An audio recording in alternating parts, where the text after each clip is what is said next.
क्योंकि अब ये रियलिस्टिकली लोगों को भी लगने लगा है, देश में एक अच्छा कॉन्फिडेंस का माहौल है कि हम बड़ा टारगेट अचीव कर सकते हैं। चूंकि विकसित भारत का एक लक्ष्य है 2047 का, तो अगर उसको लूजली ट्रांसलेट करें इकोनॉमिक टर्म में कि एडवांस इकोनॉमी। एडवांस इकोनॉमी का मतलब ये है कि रिच कंट्री अगर कहना हो तो रिच अगर न भी हो तो अपर मिडिल इनकम कंट्री तो हमको होना चाहिए। अब उसके लिए बैकवर्ड नंबर देखें, क्योंकि डेटा की जो विजिबिलिटी आपके पास है हम में से किसी के पास नहीं है। उसको देखते हुए अगर मैं ये आपसे समझना चाहूं कि जो ग्रोथ की जरूरत है हमको उस टारगेट तक पहुंचने के लिए कि मिडिल इनकम ट्रैप में फंस के न रह जाएं, उसके बाहर आ जाएं, उसमें क्या चैलेंजेस हैं ये समझना चाहूंगा। पहले तो ये आरबीआई का जो भूमिका है इसमें, आरबीआई का भूमिका इसमें रहेगा मतलब ये चैलेंज, मतलब ये जो है इम्पोर्टेंट वर्क एजेंडा जिसको कि हम हमेशा ध्यान देना चाहिए। एक है we have to ensure price stability. Price stability मतलब check inflation, keep it around 4%, क्योंकि प्राइस स्टेबिलिटी रहेगा तो it gives lot of confidence to the consumers. Consumer के हाथ में रियल परचेजिंग पावर जो है वो बढ़ जाता है, कंजम्पशन भी बढ़ेगा, क्योंकि जब इन्फ्लेशन बढ़ता है परचेजिंग पावर लोगों का कम हो जाता है। सो जब हम प्राइस स्टेबिलिटी मेंटेन करेंगे, लोगों में स्पेंडिंग के लिए, कंजम्पशन के लिए लोगों के हाथ में ज्यादा पैसा रहेगा। सेकेंडली, प्राइस स्टेबिलिटी मतलब इन्फ्लेशन आप मेंटेन करेंगे तो इन्वेस्टर कॉन्फिडेंस उसमें बहुत आता है। तो बिगेस्ट सपोर्ट ग्रोथ के लिए प्राइस स्टेबिलिटी से आता है। तो इसीलिए प्राइस स्टेबिलिटी एक इंपॉर्टेंट कंपोनेंट है। आगे जाके भी हमको प्राइस स्टेबिलिटी मेंटेन करना चाहिए, और जो कि मॉनेटरी पॉलिसी का मेन ऑब्जेक्टिव है। Second thing is financial stability maintain करना चाहिए। बैंकों का हेल्थ हो, एनबीएफसीज का हेल्थ हो, ओवरऑल फाइनेंशियल सेक्टर का हेल्थ हो, फाइनेंशियल सेक्टर में कोई एक्सेसिव लेवरेज ना हो।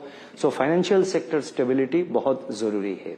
फिर उसके आगे जाके जो आपका मतलब जीडीपी ग्रोथ, और जीडीपी ग्रोथ के साथ साथ आपका जो जितने सारे इकोनॉमिक एक्टिविटीज उसमें कैसा मतलब how it will go forward, उसमें opportunities are quite a lot. I think the government has come out with a number of measures, but I would just like to point out one or two things where one is, lot of reforms have taken place over the last few years. बहुत important reforms आए हैं। In fact monetary policy framework जो है वो सबसे बड़ा एक structural reform है। इंसॉल्वेंसी बैंक्रप्सी कोड वो भी बड़ा स्ट्रक्चरल रिफॉर्म्स है। बाकी मेजर इनिशिएटिव्स जैसे कि make in India, PLI schemes, manufacturing को सपोर्ट देने के लिए वो भी काफी कंट्रीब्यूशन किया है। सर्विस सेक्टर जो है काफी स्ट्रांग है। तो कई सारे रिफॉर्म्स हुए हैं।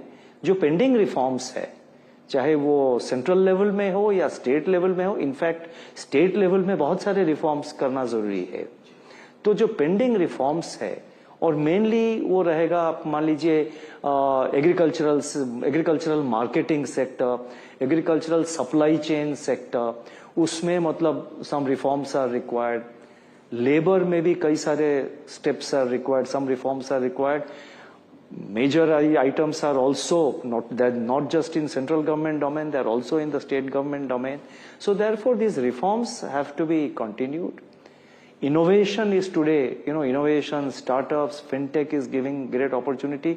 There I can say with a lot of satisfaction that I think India has really done well. We are creating a lot of jobs. And finally I think agriculture sector में भी output बढ़ाना चाहिए। We have made good progress in agriculture, लेकिन agricultural productivity and output उसमें भी काफी हम improvement ला सकते हैं। ग्लोबल मार्केट में हमारा सर्विसेज सेक्टर में जो इंडिया का एक्सपोर्ट है, it is now making its presence felt in the global in the external markets. Manufacturing, yes we are exporting merchandise exports, लेकिन और भी अच्छा कर सकते हैं।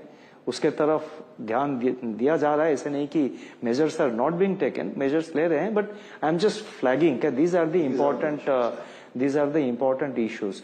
थोड़ा डिसजॉइंटेड मैंने आपको बोल दिया, लेकिन इसीलिए मैं क्लियर लिस्ट है, मैं जस्ट रिकैपिचुलेट कर रहा हूं। Price stability, financial stability, manufacturing sector को continued support, continued reforms both at the state and the central level, improving agricultural productivity, and finally increasing our share in the export market and utilize the opportunity today which we have to become a significant part of the global value chain.